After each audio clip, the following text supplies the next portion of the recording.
I did one of these Q&A videos like 6 months ago. I haven't done one ever since then, and I kind of just felt like sitting back and chatting with you guys in today's video, so we're going to do another one. It is a little bit short notice as I made the post on my community tab late last night, but there is still over 60 comments, so thank you to everybody who left a question. I'm going to answer 20 in this video. Most are NHL related questions, but there is some questions in there just about me, so it should be a ton of fun. Be sure to drop a like on the video if you want me to do more Q&As like this. Be sure to go follow me on Instagram and Twitter if you want to talk hockey somewhere other than YouTube. Links to those will be down below in the description. And of course, if you guys are new to this channel and you want to see more NHL content like this, be sure to hit that subscribe button. And now let's begin. The first question comes from Nico0241, who says, what is your favorite reverse retro jersey? I like a lot of them. There's actually not too many that I dislike. As far as my favorites go, I'm a big fan of the LA Kings one. It gives me Laker vibes. I really like, the gold and purple. Calgary's I think is really nice. I really like the Blasty logo. I know not everybody's a fan of that, but me personally, I really like it. Anaheim's, in my opinion, is amazing. I think Arizona did a really good job as well. I also really like Buffalo's. I'm just a fan of the teams that went outside the box and didn't just try and do something basic, pretty much. This next comment comes from Hatcher Kane, who says, what is your least favorite reverse retro jersey? It's actually Detroit's. I just think it's boring and ugly. It looks kind of like a practice jersey. I was extremely disappointed when I saw it.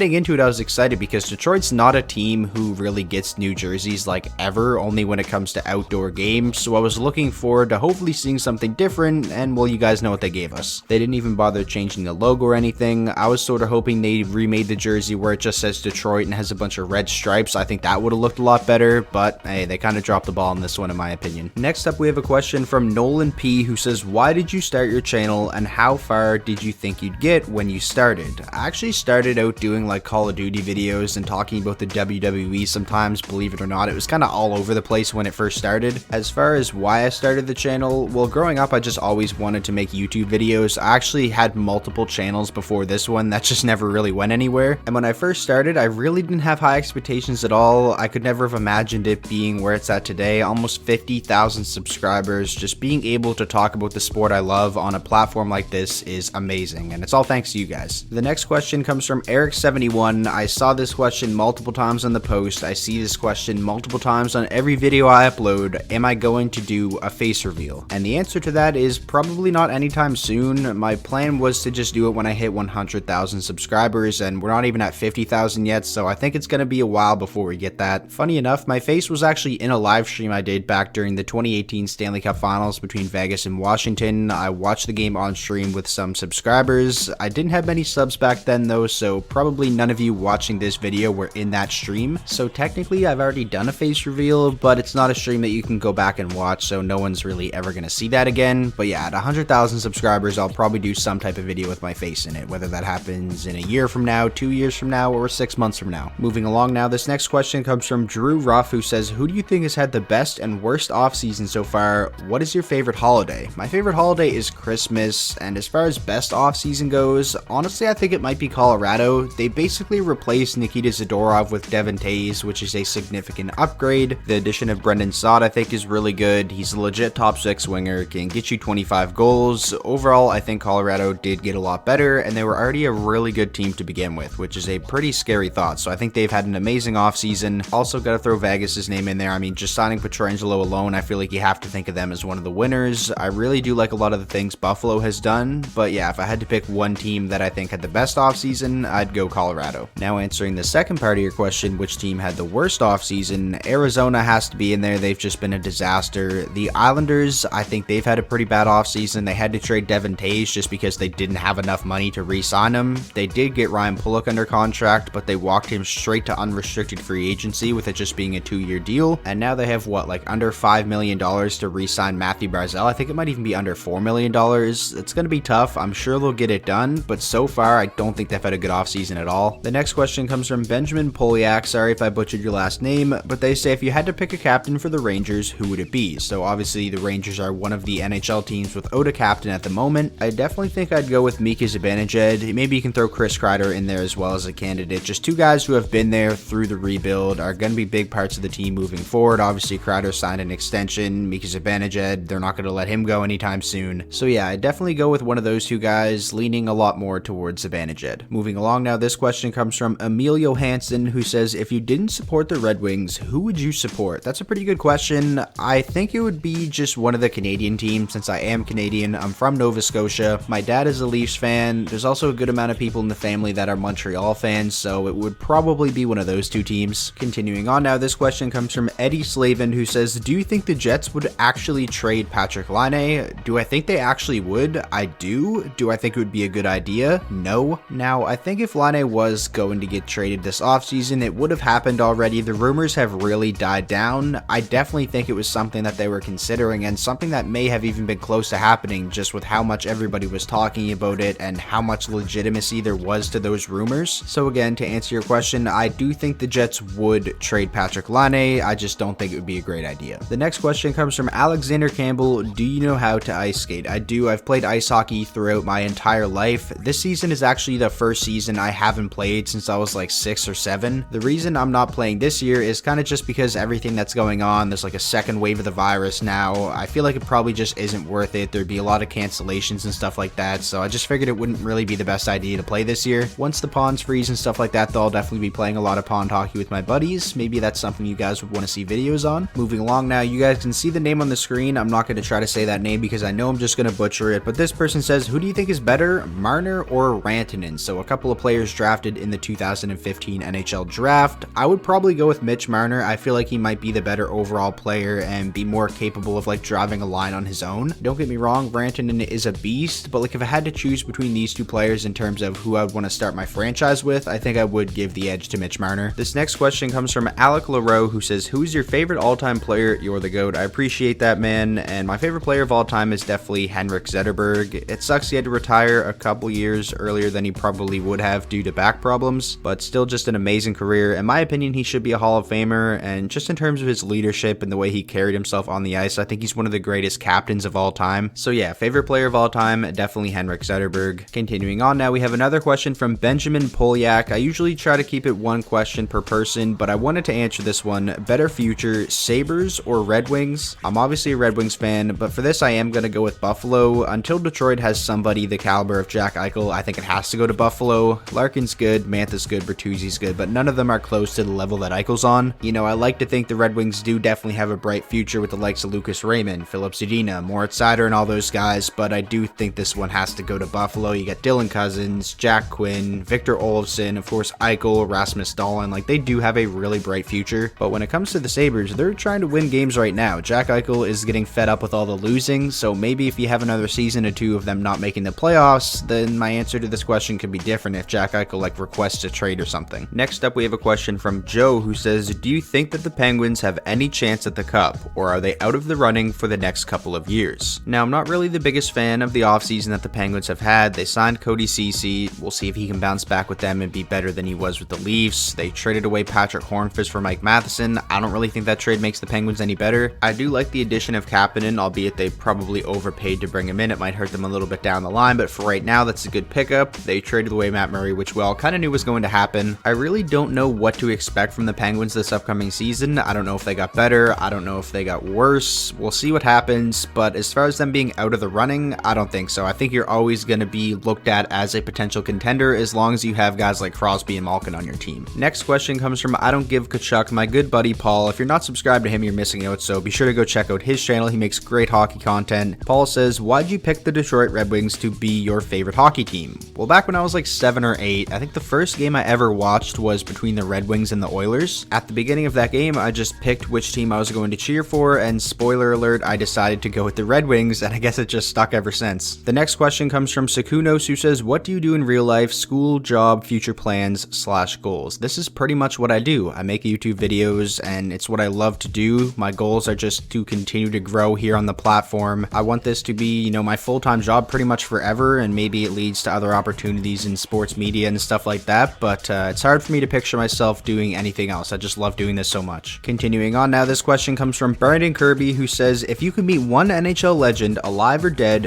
who would it be? I'm probably going to go with Gordie Howe on this one. one. You know, he played for such a long time. I feel like he'd have some amazing stories. One of the greatest players of all time. You know, reading up on Gordie Howe and reading stories about him, some people viewed him as like a borderline dirty player. He definitely played the game with a little bit of an edge. So yeah, I feel like he'd have some insane stories, you know, playing the game the way he did for so long. So I'd definitely go with Gordie Howe on this one. Next, from Bruins Boy 37, who would you pick, Pastrnak or Matthews right now? I'd probably go with Austin Matthews. I'd rather have somebody dominant at the center position than on the wing. I feel like that's a little bit more important. Both are obviously incredible, still both young, and two of the best goal scorers in the NHL. You can't really go wrong with either player. Moving along now, from Captain Derpy, who says, who would you rather choose, Brady Tkachuk or Matthewchuk? So the two brothers, Brady being younger, but I feel like I would go with Matthewchuk here. I think he's more talented. You know, some of the goals Matthewchuk scores are just insane. Brady is definitely a great player, though. He's scored 20 goals in each of his first 2 NHL seasons. He has the potential to be one of the league's best power forwards, but yeah, I think I would go Matthewchuk. I feel like he has more star power and his complete game is a little bit better than Brady's is. And now the final question I'm going to answer in the video from Arthur LeBlanc: if an expansion NHL team moved to your hometown, would you still be a Wings fan?